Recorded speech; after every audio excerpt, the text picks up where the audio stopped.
Ever wondered what happens to your money after you invest in a mutual fund? Let's understand the complete journey in just 90 seconds. Thousands of investors contribute money into one common pool. In return, each investor receives mutual fund units based on the amount invested. Fund managed by asset management company. SEBI regulates the industry, trustees protect investors, and a custodian safely holds the fund's investments.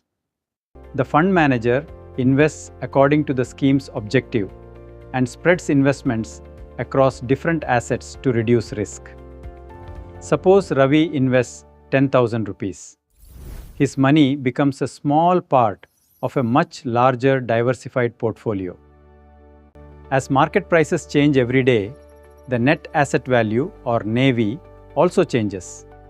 Your investment value moves with the NAV. The asset management company charges a small expense ratio for managing the fund. This cost is already adjusted in the NAV. When Ravi redeems his units, the registrar processes the transaction and the money is credited based on that day's NAV. So that's how the mutual fund system works. For goal-based financial planning and mutual fund investment guidance, contact me today. Thank you for watching. I am Anil Kumar M K, your trusted partner in wealth creation. For goal-based planning and investment guidance, connect with me on number given here. See you in the next video.